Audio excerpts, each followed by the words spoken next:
ಧರ್ಮಸ್ಥಳದ ಎಸ್ಐಟಿ ತನಿಖೆ ತಾತ್ಕಾಲಿಕ ಸ್ಥಗಿತ.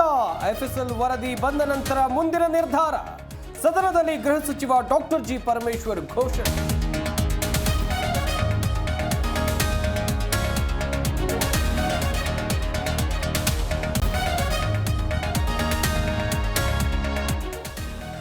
ಆತ್ಮಸಾಕ್ಷಿಯಿಂದ ತನಿಖೆ ಮಾಡಿ ಕ್ರಮ, ಯೂಟ್ಯೂಬರ್ ಮೇಲೆ ಕ್ರಮ ಆಗಿದೆ ಎಂದು ಅಶೋಕ್ ಪ್ರಶ್ನೆ.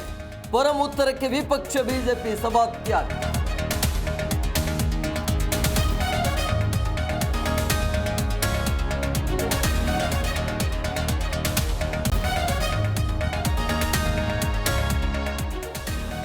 ಬುರುಡೆ ಕೊಟ್ಟರು, ಶರಣಾಗೋಕೆ ಹೇಳಿದ್ರು. ಸುಜಾತ ಭಟ್ ದೂರು ನೀಡಿದ ಮೇಲೆ ಧೈರ್ಯ ಬಂತು. ಎಸ್ಐಟಿ ಮುಂದೆ ಮಾಸ್ಕ್ ಮ್ಯಾನ್ ಸ್ಫೋಟಕ ಹೇಳಿಕೆ.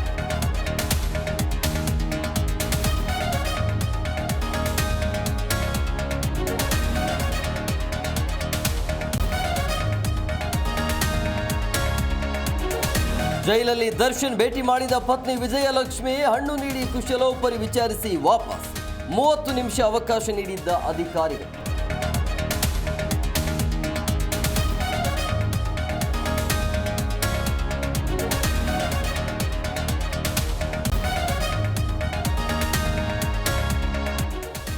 ಇಸಿ ಜ್ಞಾನೇಶ್ ವಿರುದ್ಧ ವಾಗ್ದಂಡನೆ ಪ್ರಯೋಗ. ಪ್ರಸ್ತಾವನೆಗೆ ಸಜ್ಜಾದ ಇಂಡಿಯಾ ಒಕ್ಕೂಟ. ಮತಗಳ್ಳತನ ಆರೋಪ ಅಲ್ಲಗಳೆದಿದ್ದ ಚುನಾವಣಾ ಆಯೋಗ.